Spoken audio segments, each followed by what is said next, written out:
Semati sambung pengajian kitab Minhaj Al-Abidin karangan Syekh Abdul Hamid. Ini terjemahan daripada Imam Ghazali rahimahullah taala. Bismillahirrahmanirrahim. Al-Musannif rahimahullah taala wa nafa'ana bi ilmihi bi barakati namihi qala. 80 apa ni? 86 Oh, 86 Pasal 86 yang kata kir kan? Bukan bawah lagi Dan setengahnya terdahulu atas manusia dan ikutan sambung balik. Di antara halangan kita ialah tidak berjaya melawan kesusahan dan bala. Di antara kita ialah lemah ketika datang ujian Allah berbentuk kesusahan dan musibah. Asyada'idi wal masaib bermakna kesusahan dan musibah. Musibah ni lebih besar daripada asyada'id. Contohnya macam demam, susah, miskin. Tapi masaib ni lebih lagi macam gempa bumi, tsunami, kebakaran, banjir besar dan sebagainya. Jadi bila mari benda-benda gini, di sini tempat kita gagal untuk mempertahankan diri, dan ada besar kemungkinan kita tidak reda. Ada besar kemungkinan kita tidak reda. Maka bila berlaku halangan ini, maka of course kita tidak setuju dengan keputusan Allah. Banyak manusia seronok bila menerima pujian, bila menerima nikmat, tapi tidak akan bersedia untuk menerima kesusahan. Itulah asyada'id. Asyada'id itu kesusahan, kesusahan ujian yang menyakitkan kita. Mungkin penyakit, mungkin maki hamun orang dan sebagainya. Situlah kita tewas. Tanya orang puji kita, memang kita suka lah. Kita telah caci nak tahu. Mulalah mereka suka telinga mata mereka habis. Ketar tangan gitu. Betul. Tanya orang puji, alhamdulillah. Wah, awak pandai lah. Terima kasih. Kenapa awak macam bodoh? Ingat saya bodoh sudah. Ayam bertelur kat punggung, dia bertelur kat dahi. Masalah dia, ketika mana menerima ujian, kita tidak akan berjaya. Maka dia beri jalan keluar dia, ya. Asyada'id wal masaib. Di antaranya ialah kita teringat balik setengahnya, maknanya di antara perkara yang perlu yang kita bersabar.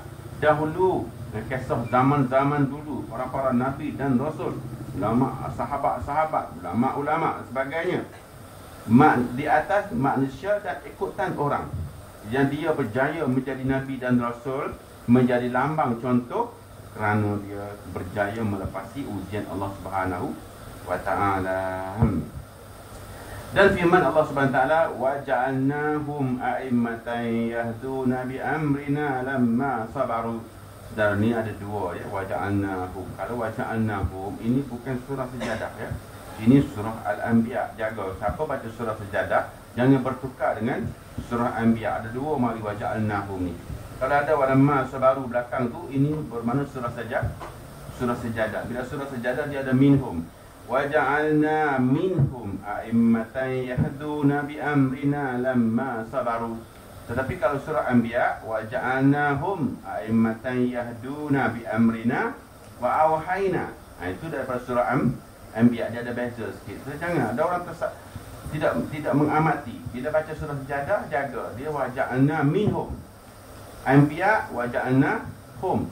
Kalau minhum litab'in, bermakna segolongan yang dipilih oleh Allah.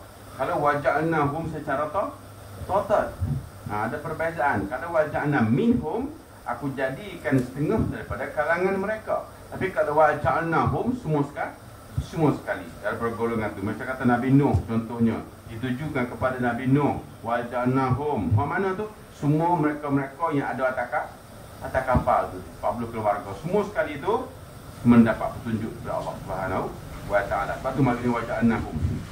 Ya, wa ja'alna di sini sebab ada lamma sabaru, maka di sini bermakna wa ja'alna minhum. Wa ja'alna minhum a'immatan yahduna bi amrina lamma sabaru wa kanu bi ayatina yuqinun. Pernah dengar kan? Kalau orang mari subuh lah, kata orang kita ada dengar. Dan kami jadikan akan mereka itu tempat ikutan manusia kerana yang menunjuk mereka dengan pekerjaan kami, tatkala sabar mereka itu. Ni dia. Allah mari dua waja'alna minhum waja'alnahum, nak gambarkan bahawasanya pemimpin-pemimpin umat, a'immah tu pemimpin umat lah, yang mari daripada kalangan Bani Israel, daripada Nabi Ibrahim, Nabi Nuh, Nabi Yakub, Nabi Yusuf, Nabi Isa, Nabi Ismail. Mereka ini berdepan dengan ujian yang berat. Sebab sebelum mereka jadi Nabi, ya, misalnya kita tengok Nabi Allah Musa alaihissalam, saudara sekalian, dikejar oleh tentera Fir'aun nak bunuh, mati dalam Laut Merah semua sekali, dan dia keluar daripada negeri dia. Sebelum itu saya tengoklah, semasa dia dikejar oleh Fir'aun, dia lari masuk hutan, keluar hutan, masuk hutan, keluar hutan, dan singgah di rumah seorang Nabi bernama Syu'aib. Kemudian Nabi Syu'aib tanya, saudara, daripada pendek cerita lah, dia kisah lari ni, Fir'aun nak bunuh dia ni, masa dia pemuda lari sampai ke sebuah negeri, dia berhenti kat situ, letih. Sempadan negeri orang lain dah. Ni bukan negeri Fir'aun dah ni umat lain pula dah. Dia punya dah berrelak kat satu pokok. Ni lari jauh, lari ni pakai selopok lu berkali.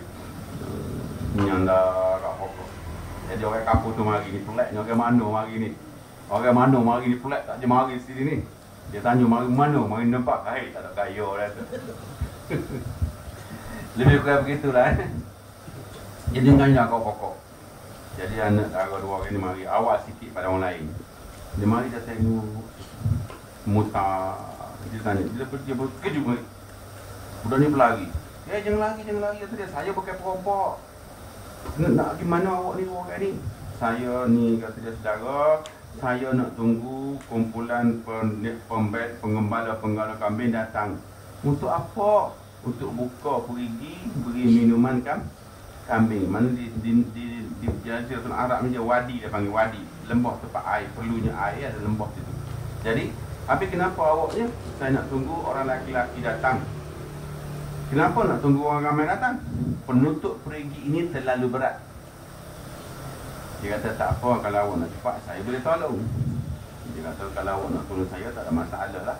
Dia pergi kat telaga dia, cokeh ngebu kaki dia. Nabi Musa kan kagak. Dalam masa dia bayi lagi, dia tarik janggut Firaun balik 7 kali. Masa dia bayi Nabi, dia tarik janggut Firaun balik 7 kali balik. Firaun kata, seksa dah tu, kena tarik kau budak ni. Dia tidak pernah merasa sakit walaupun dia gigit ke seekor semut. Itulah hari pertama dia sakit, sampai nak bunuh Nabi Musa alaihissalam. Kisah cerita dia. Okey. Kemudian budak ni pun cakap lah, orang lain buka 40 orang, buka semua orang. Dia bercerita itu daripada Allah Subhanahu wa Ta'ala. Jadi budak ni balik sampai rumah dia. Balik awal ni. Ayah dia kata, mui minum air kambing ke? Sudah ayah. Siapa buka telaga? Ayuh, ada seorang lelaki ayuh. Hebat. Dia tahu, lagu ni hebat dia. Dia buka, nutup perigi seorang-seorang dia dengan kaki. Lagu mana orang dia? Pergi, handsome ayah. Kalau boleh ayah ambil lah dia buat koli kita. Kecek ayah dia dulu. Sempat kecek ayah dia, kecek tu kecek. Bodek ayah dia supaya ambil buat laki-laki ni jadi pekerja. Pasal apa meminat sangat? Saya nampak dia macam orang soleh. Mana mau tahu? Anak dia malu lah. Kisah pendek cerita, panjang cerita tu maju tu. Okey, kemudian dia kata, kamu panggil laki-laki itu datang. Dia bermari, Nabi Syekh pun tengok. Dia tahu yang menyandar di pokok ini adalah bakal menjadi seorang nabi. Nabi Syekh pun kata apa? Dia dah tahu dah ini budak baik. Saudara, anak Nabi Syuaib ni, dia kenal watak orang baik. Sebab tu saya jaga orang baik ni dikenali melalui wajah kita. Sebab tu jangan hati jangan cemar. Kalau saudara hati cemar, dia keluar kok muka. Dan orang tahu kita jahat. Di dalam kaedah ilmu tauhid dia panggil mukasyafah.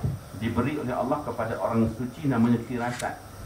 Mana-mana orang yang bersih hatinya, berjaya proses dirinya, Allah akan bekalkan dia mukasyafah. Di dalam ilmu tasawuf digelar firasat. Firasat ini dapat mengesan siapa baik, siapa siapa jahat. Dan ini ada pada anak Nabi Syuaib, ada kepada orang alim, ada pada para sahabat. Pendek cerita, lama-lama cerita pun sudah hebat ni. Kemudian ayah dia tanya dia, mana laki-laki itu awak balik. Dalam perjalanan balik, pendek cerita, sedari kata dia, saya laki-laki tidak boleh berjalan di belakang perempuan, saya kena jalan dulu. Baik, bagaimana awak nak tahu jalan?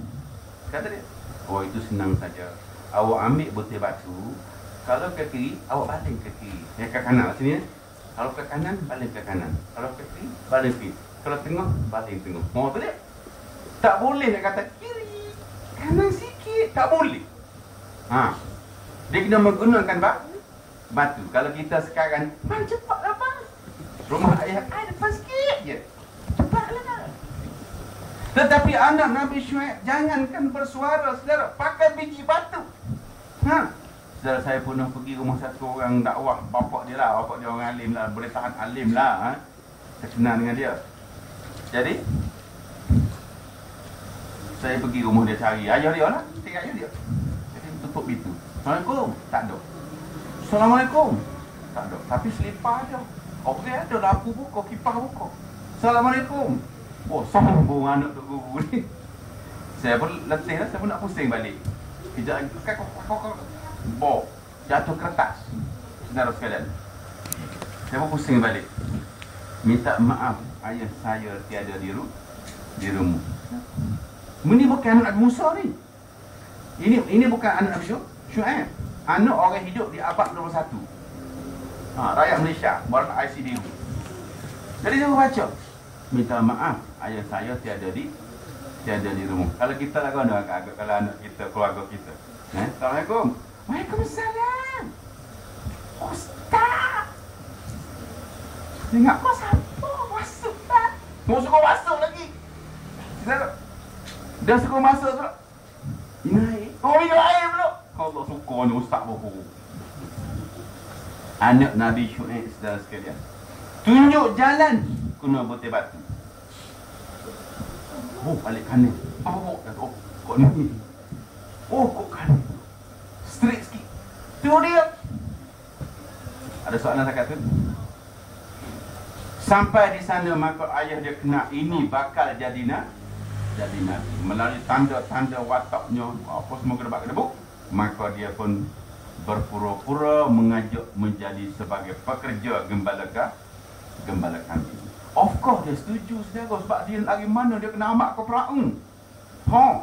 Dalam keadaan pariah, orang offer kerja, okeylah. Mari kau lumpur tak ada tempat, tiba-tiba orang offer nak makan ke. Mesti naknya. Dah baju tak basuh 4 hari dah. Tu dia seluar pun ikat dengan besi. Tiba-tiba ada orang offer makan. Terima kasih banyaklah, kita pun naik bekerja selama 7 tahun. Akhir sekali Nabi Syuaib kata, wahai saudara, saya memang berniat nak jadikan awak menantu saya. Mas kahwinnya kena jaga kambing 7 tahun. Saudara, kan nak ke tak kita kalau awak gitu? Awak nak anak saya, mas kahwin dia kena jadi tukang pikul pisang saya 7 tahun, nak ke tidak? Tukang tanam getah saya 7 tahun, mas kahwin dia. Sedap lagi, dah habis 7 tahun tu pula. Wahai Syuaib, 7 tahun sudah habis, tetapi saya nak derma lagi 3 tahun. Volunteer 3 tahun. Tambah lagi gembala kami, volunteer lagi 3 tahun, jadi 10 tahun. Dan kemudian jadilah menantu Nabi Syuaib. Setengah ulama mengatakan ini Nabi Syuaib, setengah ulama kan ini Syuaib sahaja. Ada krisis di sana. Sebab jarak antara Nabi dengan Syuaib itu jauh. Kita panggil Syuaib ni Nabi lah. Senang waktu ulama pakai. Kemudian habis masa, maka dia kata apa? Sekarang ni kata dia, sudah lama saya tinggal kampung saya. Bagali musuh-musuh sudah mati. Apa dia nak balik tengok nak keluarga dia, mak-mak dia, abang-abang adik dia. Maka Nabi Musa pun balik. Saudara sekalian, panjang cerita pula kita. Ni cerita apa tadi? Sahabat, 10 tahun saudara tak sabar pun. Seorang anak raja duduk di istana, tinggal dalam hutan selama 10 tahun. Nabi Ibrahim, saudara sekalian, kesabaran mereka tinggal dalam api. Bukan dalam hutan, dalam api. Bukan sehari, saudara. Nak perabai api supaya gunung tu. Saudara sekalian, tempat latihan Nabi Ibrahim dalam api. Tidak pernah rasa kecil hati, tidak pernah rasa kecewa. Sampailah Tuhan tukar api menjadi dingin. Latihan Nabi Yunus alaihi salam dalam perut ikan nun.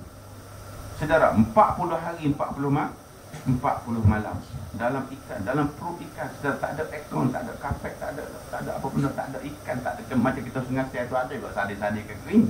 Ini tak ada apa-apa dalam perut ikan.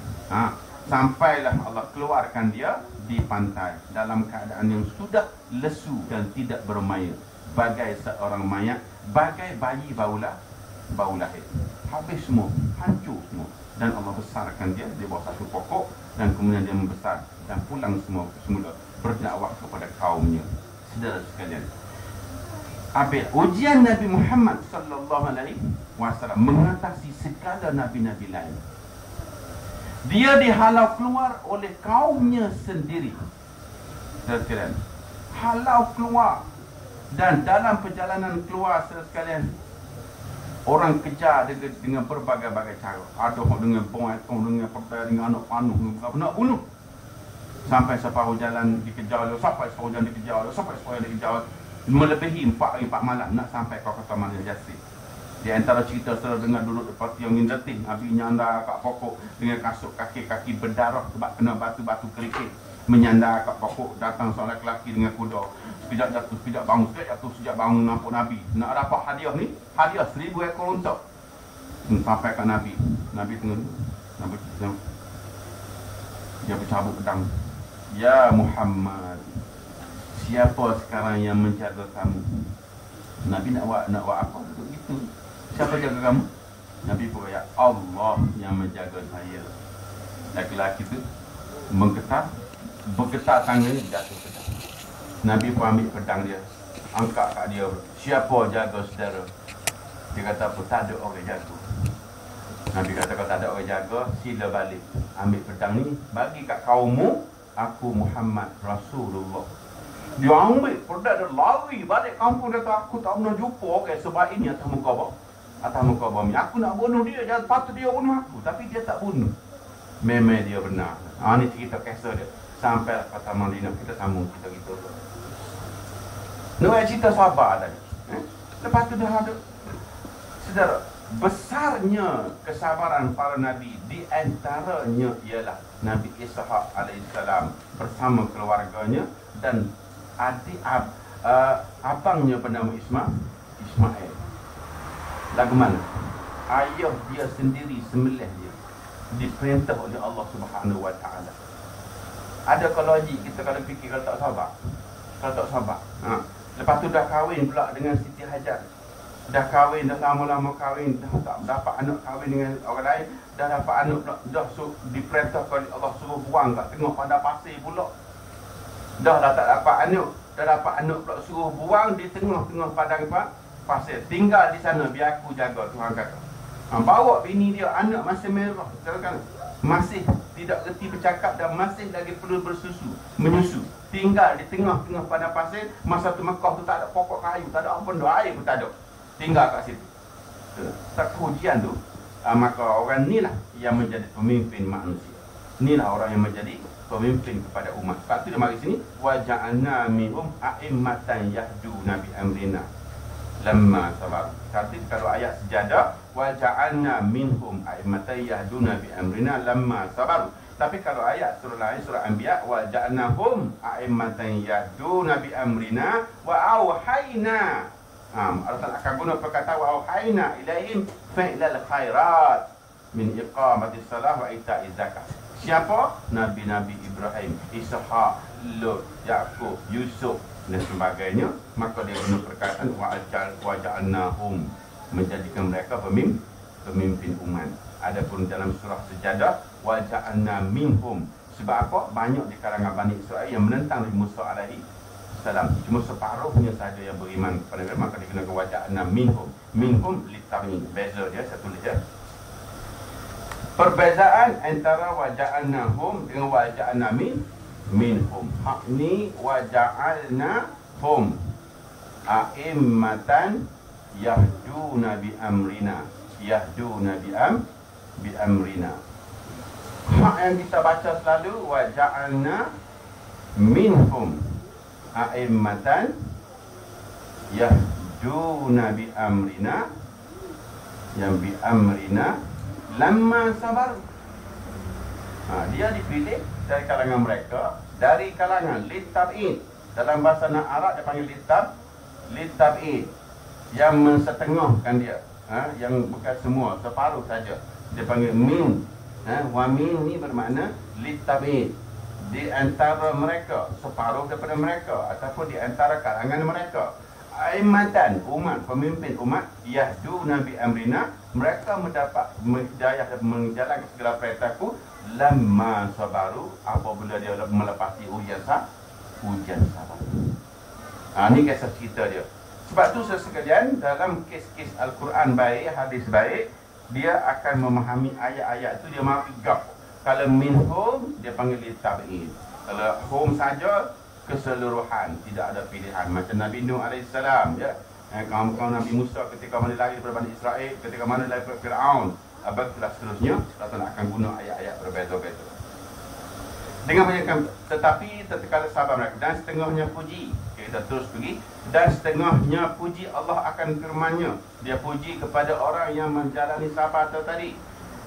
Inna wajadnahu sabiran ni'mal abdu annahu awwab. Saudara tengok kitab tu, dia tulis ni'mal lil abdu. Sebenarnya ni'mal abdu, alif lam.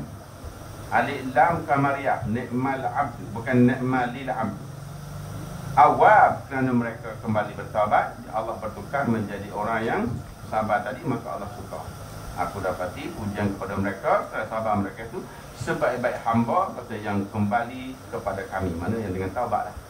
Awwab, kembali benar-benar taubat. Kadang-kadang digunakan perkataan inabah, kadang-kadang berkenaan dengan tawwabah.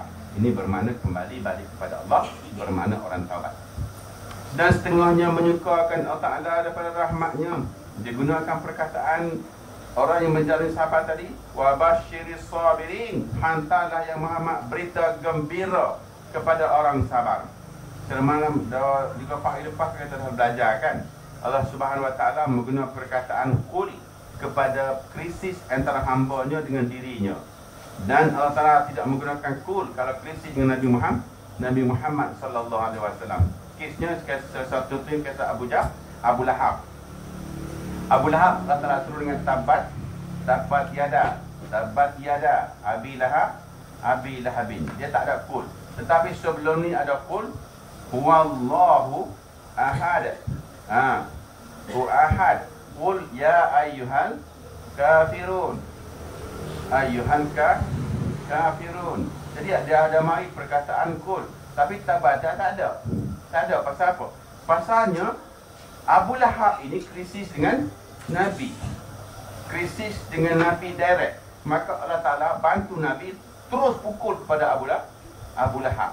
Tetapi hak ni dia krisis dengan Allah. Krisis dengan Allah. Dia pergi jumpa Nabi. Ya Muhammad, kata dia, aku tengok mu ni orang kampung baik. Mu ni, kata dia, orang semua sayang ke mu. Mu jadi presiden aku mana? Kalau mu nak harta, kami bersetuju sebulat suara. Semua khazanah bumi ni mu seorang pegang sebagai pemiliknya. Kalau sekiranya kamu nak kahwin perempuan, mu pilih perempuan mana paling cantik, mu royak nak kau siapa, kami akan uruskan. Dan sekiranya kamu tak sihat, kami ada bomo-bomo yang termasyhur untuk berubah. Mu nak apa ya Muhammad? Maka Tuhan berkata ya Muhammad qul. Sebab apa? Dia tolong ajar kepada Muhammad sebab hamba dia ni krisis dengan Tuhan. Maka Tuhan kata mu ya Muhammad, mu royak ke dia. Qul, aku bukan nak benda tu semua. Aku nak mu semua mengesahkan Allah Subhanahu Wa Ta'ala. Allah bukan lagu tu. Maka persoalan timbul lah bila Nabi kata aku tidak mahu semua tu, aku nak mahu kamu menyembah menyembah Allah. Orang kafir tanya balik, ya Muhammad, Allahmu tu lagu mana? Mak kau pegok kau temaga kau. Maka Tuhan pun, ya Muhammad, qul huwallahu ahad, Allahus samad, lam yalid wa lam yulad. Tidak ada anak, tidak diperanakkan. Tak ada anak, tak ada mak. Wa lam yakul lahu kufuwan ahad. Menggunakan perkataan qul. Maknanya benda-benda yang Allah Ta'ala krisi dengan dia tolong belah Nabi Muhammad. Sebab apa? Muhammad tak boleh jawab dah ketika itu. Ataupun dia tidak bermaya. Tetapi dengan Abu Lahab ni, direct pergi kepada Abu Lahab. Sebab apa? Dia krisi dengan Nabi Muhammad direct. Maka Allah Ta'ala bantu direct. Di dalam hadis yang lain, saudara, penuh satu masa Abu Bakar disakiti oleh kaum Quraisy. Abu Bakar diam, sabar. Maka Nabi pun support sulah Abu Bakar. Nabi kata jangan, sudah Nabi tolong Abu Bakar. Kemudian tak lama Abu Bakar pun lawai sekali. Maka Nabi pun ngelak diri. Abu Bakar tanya, ya Rasulullah, tadi aku tengok mu support aku, lepas tu mundur pasal apa? Abu Nabi kata, ya Abu Bakar, ketika mu tidak melawan, aku tengok Jibril malaikat turun membantumu, maka aku tumpang sekaki. Bila mu lawan, aku tengok Jibril lari, syaitan turun, maka aku pun berundur. Macam kita lah, kita bila tak cek Tuhan, dah cek kafir, maka malaikat lari kafir mari. Tolong kita. Sebab tu saudara, bila kita menyerah kepada Allah, macam Nabi, selalu kita kata, siapa jaga kamu? Allah. Maka malaikat pun turun jaga. Jatuh daripada tangannya pedang. Kan? Kita tak tahu nak jawab. Siapa jagamu? Tak ada orang jaga. Sudah cuti raya. Jaga cuti raya. Maka tak ada orang jaga. Rumah saya tak ada orang jaga. Tak ada orang jaga. Habis. Saudara, tawakal ni bukan mudah dapat kalau tidak dibeli dengan sabar. Satu masa nak cerita lah Tok Guru kepada ayah saya. Tok Guru kepada ayah saya. Dia pergi tempat orang kenuri. Lepas bawa jalan, dia serubek merah macam kita. Serubek kain cedar dia merah kat lembu. Dia amak merah ni. Kubah, masa kubah tu kubah kerbau lah. Jadi ketuk. Dia saya kata, kubah. Dia ambil tanah kau, bismillahirrahmanirrahim. Tak apa dia baca lah. Ayah saya tak ajar kat saya. Dia balik, duduk situ mu. Jatuh dekat kubah. Kubah tu, go. Anchor tu anchor. Go, break emergency kat situ, duduk situ. Duduk situ mu, kata dia. Gak ayah saya dengan Tok Guru dia ni tempat orang kenuri. Apa semua kelabak duduk makan, bercekai balik. Kubah duduk situ lagi. Oh tu dia. Saya kata, Tok Guru, tak gerak kubah tu. Aku tak pergi gerak. Dia ambil pula. Pergi balik lagi. Cuma aku bawa kubah tu balik. Apa nak komen? Ada jaga tak ada? Semasa dia yang goyak orang, dia buat kenduri kahwin. Kat mak saya dia pengantin. Mak saya ni apa tu orang panggil dia mek comel. Oh tu dia. Berebuk dia kata lebah. Jadi bila kita kesuan ni, orang deki banyak lah. Mungkin tak lebah ni. Orang deki punya deki sorbol sana gitu gini. Jadi hari bersanding kat tu lebah. Mana boleh bersanding? Mana kat orang lah. Enggak dia pula nak wano ni bersanding ni. Dalam perjalanan orang. Sallallahu ala Muhammad. Payung merah, payung kuning ni. Sampai nak naik ke pengantin saudara. Nak pergi ke tempat pengantin. Dia hak tina tunggu atas pengantin. Majangnya tak majangnya. Pelamin lah. Jadi waktu nak tunggu situ tu, jadi ayah saya ni dia tak tidak pelamin, kau untuk lebah. Dia capai daun ranting apa yang berjik luar tu, gajus, keterek, orang kampung saya panggil. Dia ambil katil, dia letak kat tangan macam ni, dia bawa. Sallallahu ala Muhammad. Nampak nak naik tangga dia patah katil ni, butuh semua orang sekali. Lepas tu saya tanya dia, apa tu tak jadi ya, mau kata. Lepas tu saya tanya dia, baca ke apa mu tak ada ajar kamu kata. Sudah nak cerita bermakna perkara-perkara begini bagi orang alim inti. Tak ada masalah. Sebab tu mereka boleh duduk dalam hutan seorang diri tanpa jaga. Tempat dia buka kebun saudara, tempat gajah dan harimau bertandan. Dia boleh duduk seorang diri kat situ, di celah bandai kayu, masak nasi dengan goreng ikan kering. Kita naik sungai sehari pun lari. Dia duduk celah bandar kayu seorang diri dalam tengah-tengah hutan. Saudara, 3 jam baru jumpa kampung orang. Perjalanan naik, lepas tu nak pandang kita. Dalam jarak perjalanan 7 jam jalan kaki dia boleh duduk kata di tengah-tengah pokok kayu. Tak ada rumah. Ada seorang tu kita panggil dia Pak Mak Bandar. Saya tanya ayah saya kenapa panggil Pak Mak Bandar. Dia ni duduk bandar kayu. Tak ada rumah dia. Bandar ke bandar tak bandar. Batang kayu hok besar tu. Dia buat ni, dia duduk kat dalam tu. Oh tu dia. Tadi dia duduk situ lah. Dia masak nasi pergi menebak. Masak nasi makan pergi menebak. Akhir sekali bila sudah berjaya di kebun getah semua, orang panggil dia, ni kebun siapa ni? Pak Mak Bandar. Pasal apa duduk besar dalam bandar kayu. Kita jangan ke bandar, ada banglo kat Sungai Seng, tak pergi. Pasal apa? Bukan bidang kita. Takut kita, takut. Okey. Seorang lagi orang panggil dia Pak Mak Sombong Kereta Api. Pak Mak juga. Saya tanya apa panggil Pak Mak Sombong Kereta Api ni? Dia tak ada, orang tak dapat asap keluar. Dia duduk atas pokok. Dia ambil bandar kayu gini, tinggi, dia buat tangga naik, lepas tu dia buat dia nan atas. Jadi kita tengok dia berasa. Akhir sekali orang panggil Pak Mak Sombong Kereta Api. Saya tanya apa yang buat Sombong Kereta Api? Tak ada orang nampak asap. Pasal apa? Dia duduk atas pokok. Rumah tak ada. Dia buat tangga, dia nan atas. Saudara sekalian, mak saudara kita panggil dia Pak Mak 20 sen. Pak Mak juga. Kenapa panggil Pak Mak 20 sen? Dia kata dia masuk bawa duit 20 sen. Pak Mak kata apa? Dia tanam labu. Dia tanam pisang. Hak paling cepat hasil, hak 45 hari sudah berbuah, dia tanam dulu. Kacai botok, jagung. Lepas tu hak jangka masa 3 bulan. Lepas tu hak jangka setahun, lepas tu padi. Ikan, tinggi dia kat bawah pancing. Akhir sekali dia berjaya buat kebun sebesar-besar kebun 6 ekar 8 ekar tu dengan hanya bermodal 20 sen. Bila sudah berjaya orang panggil dia Pak Mak 20 sen. Ada raja kita dengar. Pasal apa kita tidak ada lemah sabar? Ini dunia, saudara. Ini dunia. Saksi kita berkena nak cari ilmu lagi akhirat. Dengan jalan kakinya, dengan kayu api basahnya, dengan tok guru marahnya, apa? Saya secara muka budak, umur 7 tahun pergi mengaji. Tiap-tiap kali nak pergi mengaji, teriuk, wow. Atas kepala berah. Dan sekarang, pakai guni. Guni tak guni? Guni tu, abu tepung tu, itulah dia, buah tu berah. Ada berah dalam tu, ada minyak gas dalam tu, keking dalam tu, bawel dalam tu, gula dalam tu.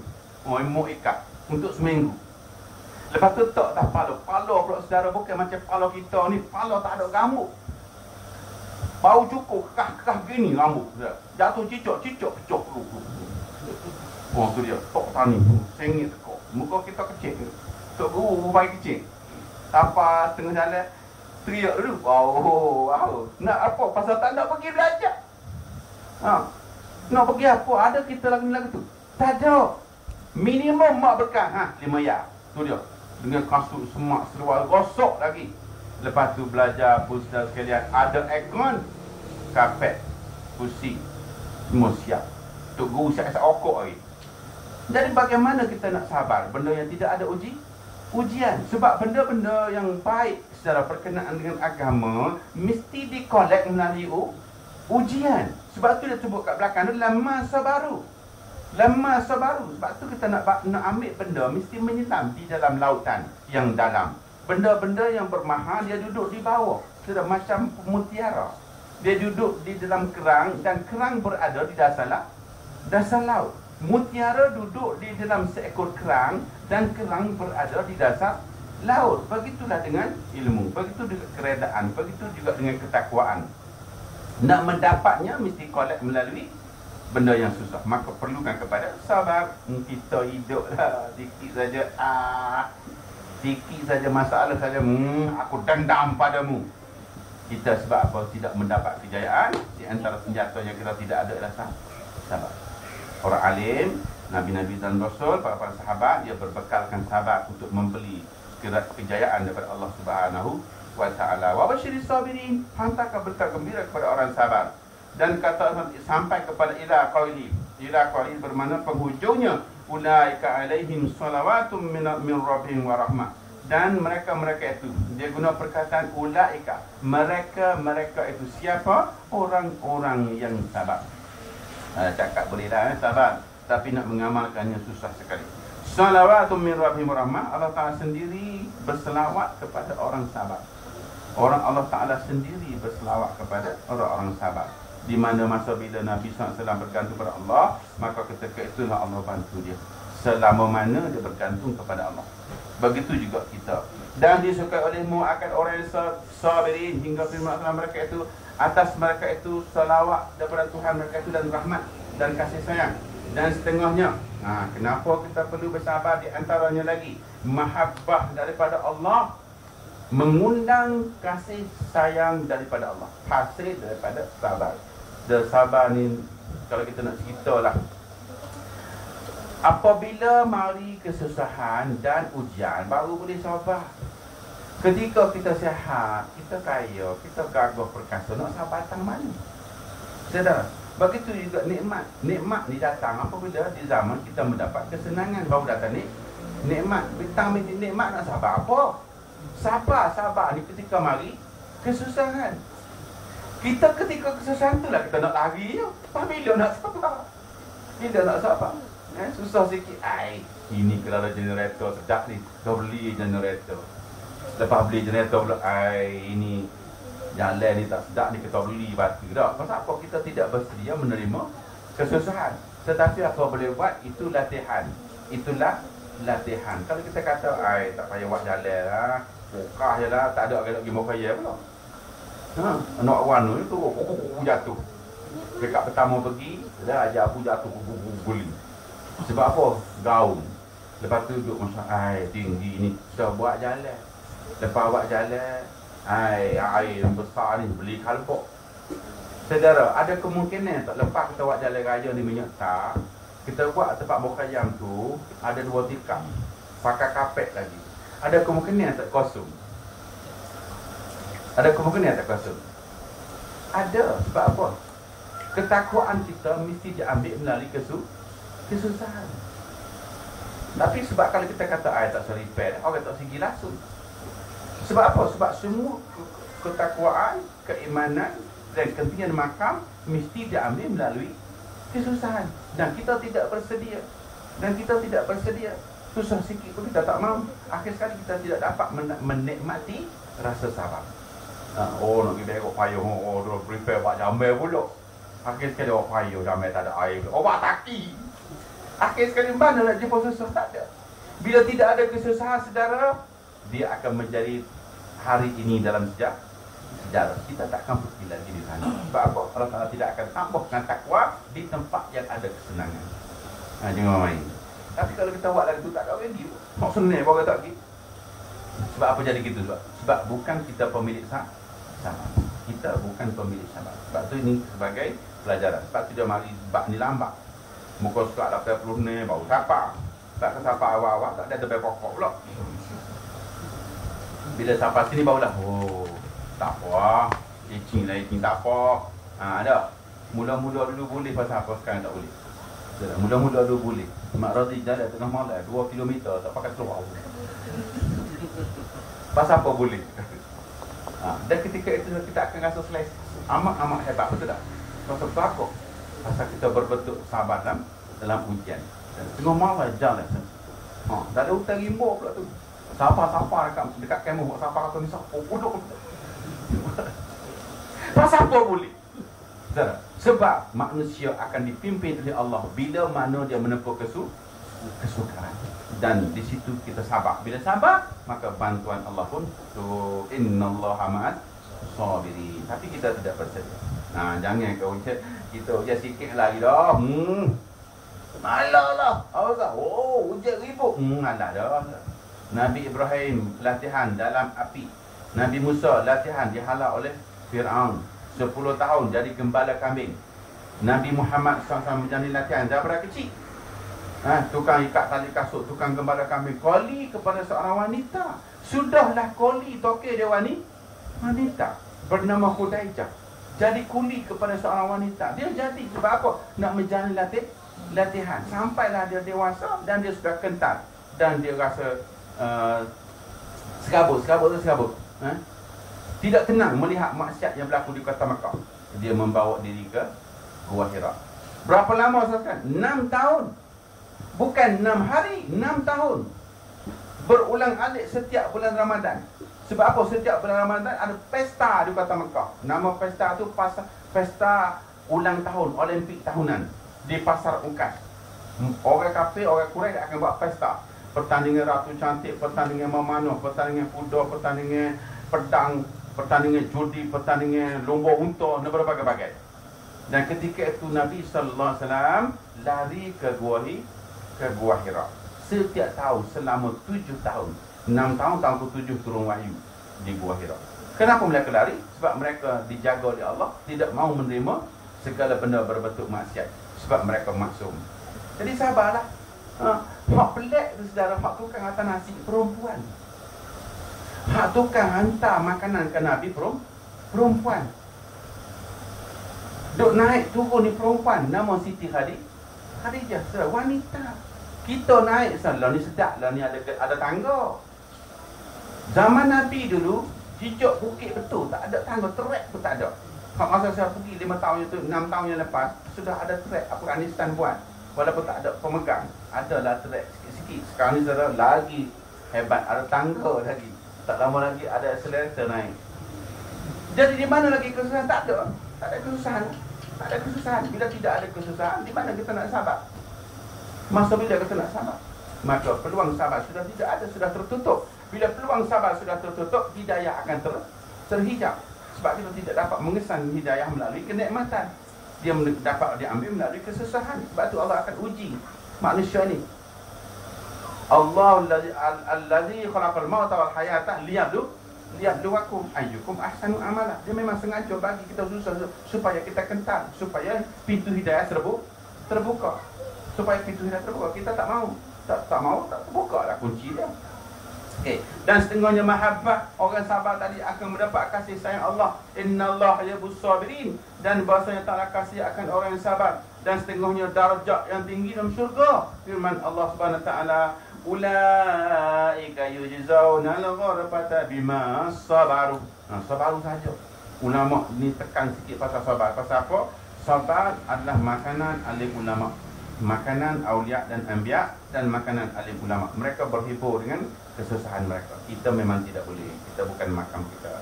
Susah sikit kalau tak ada.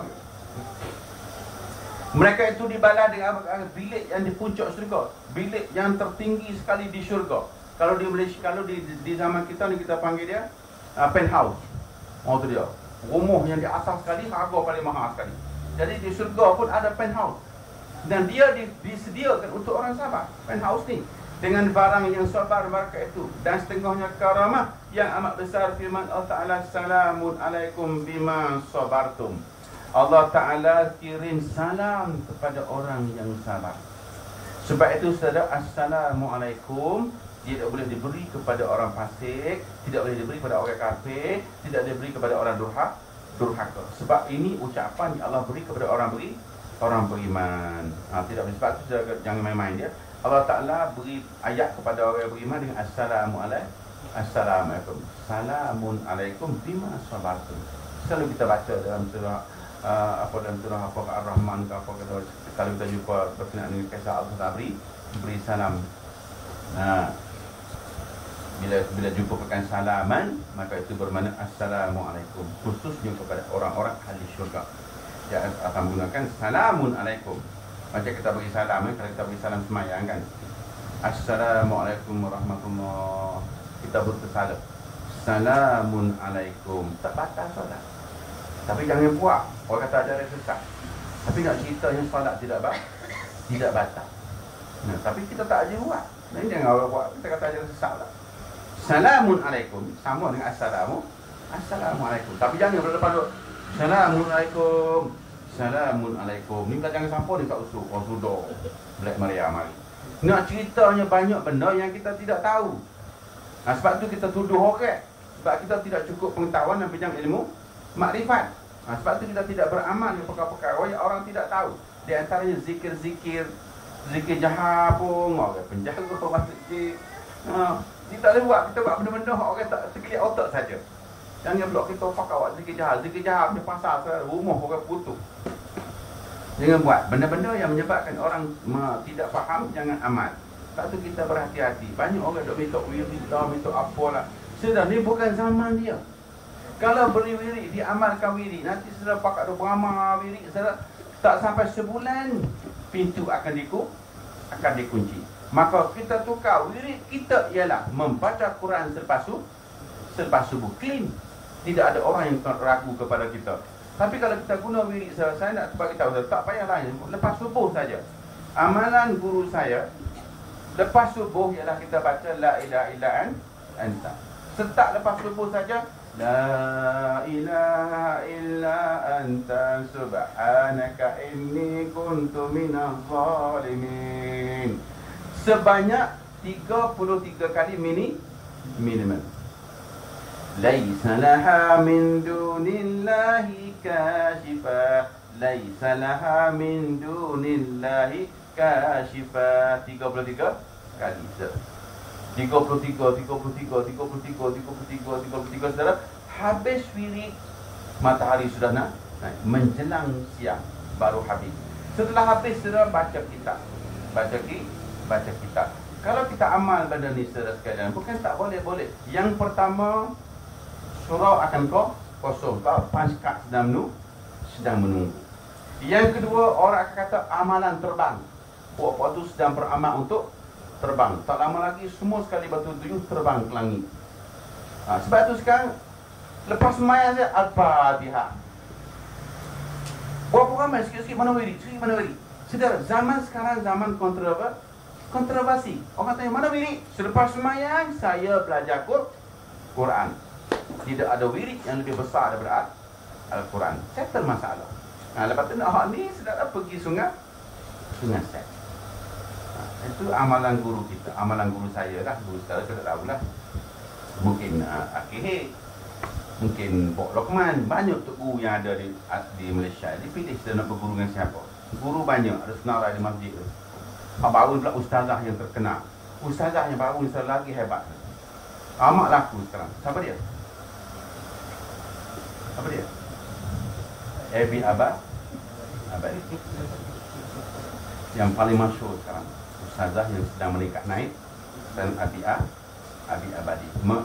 Menyusul di belakang Ustaz Azhar Idrus, Abi Abadi. Kalau dia pergi sekolah tu dia jam kereta. Dia sedang buat ceramah agama. Ustazah Abi, kita boleh berguru dengan dia, tak ada masalah. Syekh-syekh baru ni banyak. Yang sedang meningkat naik ni banyak. Bob Lokman, ada bracket ulama tersebut. Apa dia? Jadi saudara boleh ambil. Jadi jangan kecewa, jangan balik. Pilih nak hak mana boleh berlaku. Pilih nak ulama mana untuk ambil wirid dia boleh berlaku. Zizan dia sedang berwirid sekarang ni, tapi wirid dia guna gitar. Made in USA. Dia punya alat wirid dia. Jadi saudara boleh pilih. Nak pilih tarekat mana boleh berlaku. Tarekat kita tak ada. Tarekat kita lepas subuh saja. A'udzubillahi minasyaitonirrajim. Surah berapa kita? Surah Tabat Yada. Okey. Tabat Yada Abi Lahabin wa Tab. Tu dia. Mak baca macam mak perkahwin je.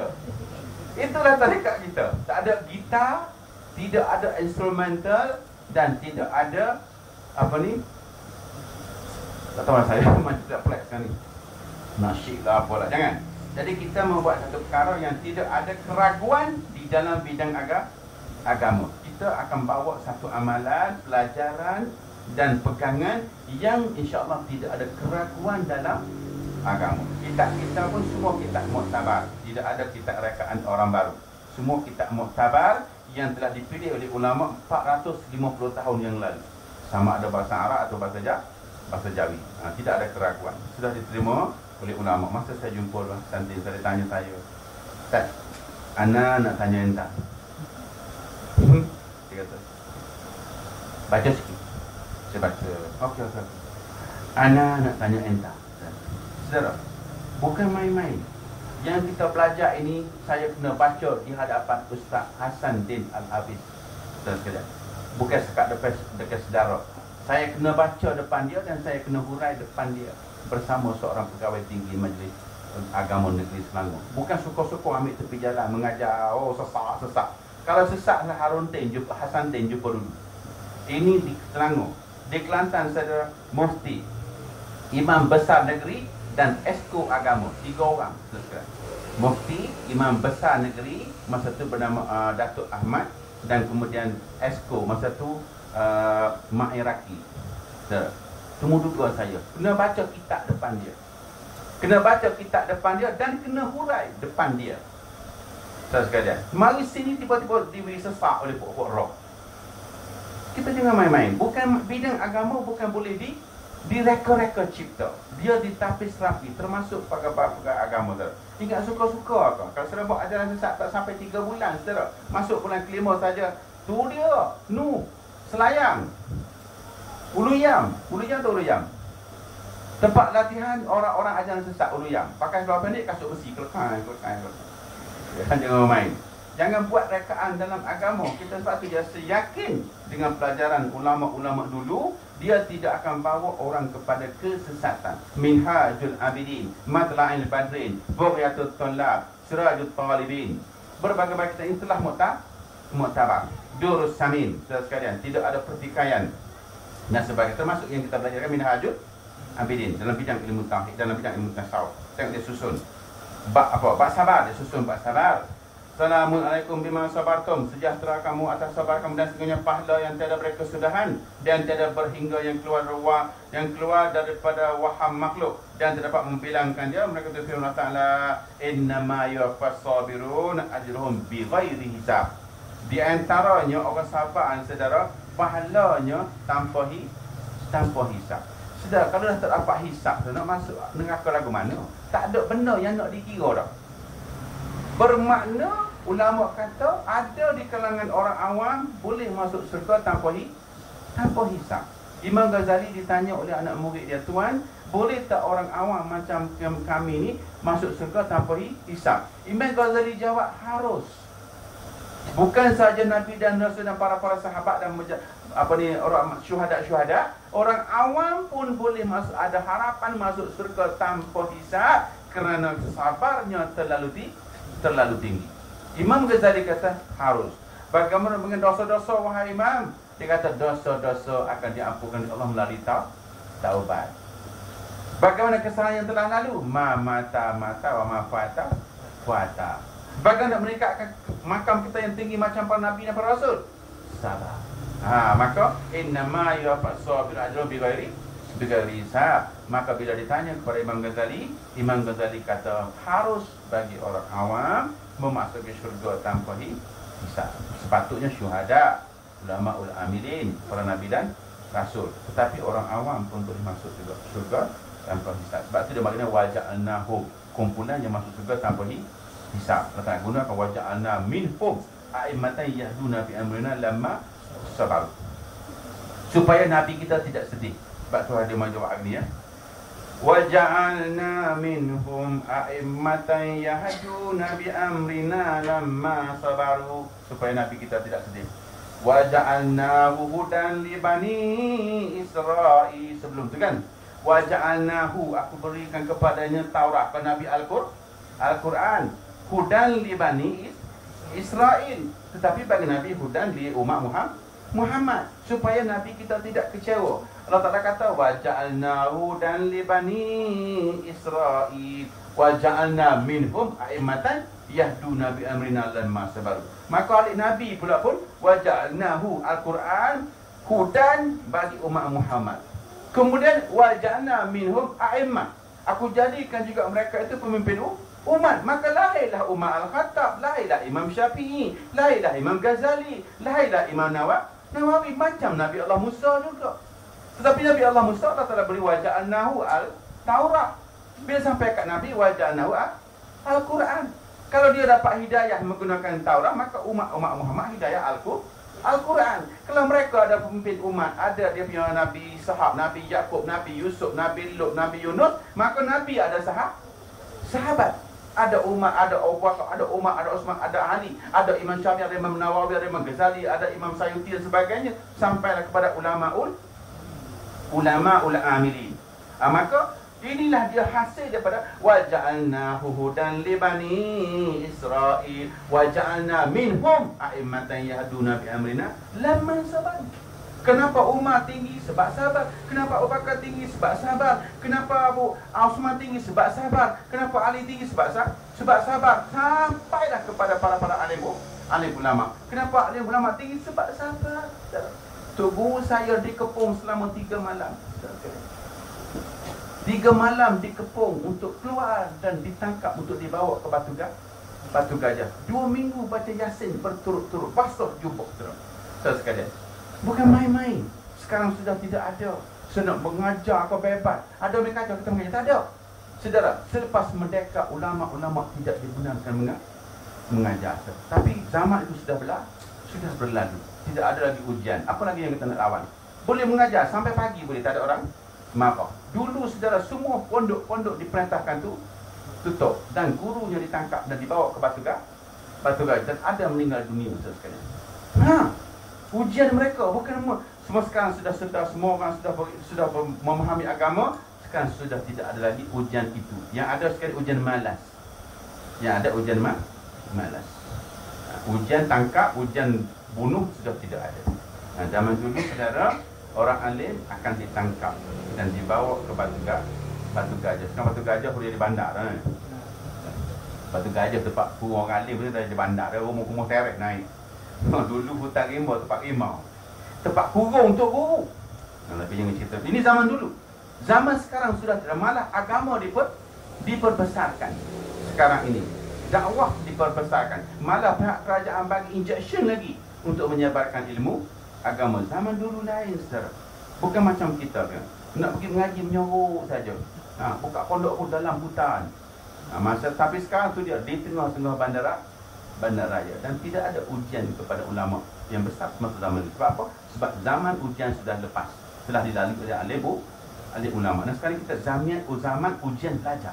Nak belajar atau tak mahu, itu saja. Sebab itu kita ini memberitahu kepada kita, di antara langkah untuk kita berdepan dengan asyara'i wal masaib ialah sabar. Sabar dengan ujian marah, sabar dengan ujian kerana kawan-kawan, sabar dengan ujian kerana daripada fitnah daripada orang yang tidak faham, sabar daripada keluarga, sabar daripada kerana anak pun satu masalah juga kadang-kadang. Sabar daripada kawan-kawan pun ada juga kadang-kadang.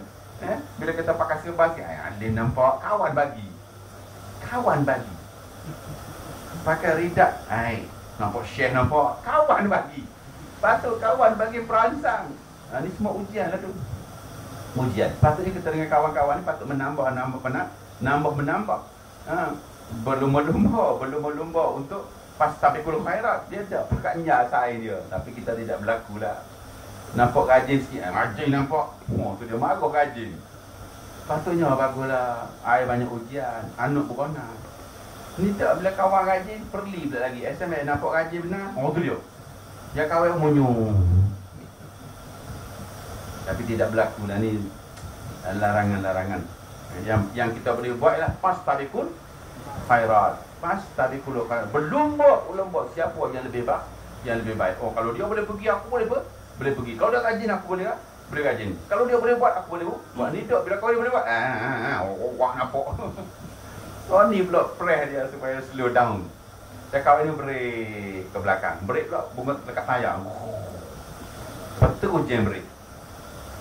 Jangan ya. Jadi ini benda-benda nak meningkatkan sabar memang bukan satu aliran. Banyak sebab.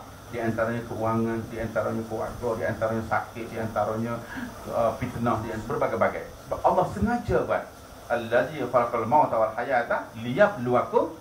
Liyablu tu balalah. Liyabluwakum. Liyablu asal perkataan bala. Liyabluwakum ayyukum ahsanu amala. Aku sengaja nak balakan kamu. Aku nak tengok siapa yang lebih baik menanganinya. Ayyukum di antara kamu ahsanu amala. Kalau sudah nak cari kesenangan, tak ada. Lagi tinggi kita belajar, lagi tinggi kita bermujahadah, lagi banyak bala akan Allah hantarkan supaya kita lebih matang. Makin kita pergi beribadat, makin besar syaitan yang mari. Sekarang ni mungkin kopra. Kita mari mengaji banyak sikit, dia hantar sarjan. Kita bagi kuat beramal lagi, dia hantar pula brigadier. Kita hantar lagi besar dia hantar, maka makin sukar kan. Makin besar gaji, makin banyak je tugas kita. Bukan kata makin besar bagi berehat, ada makin kuat kita punya responsibility.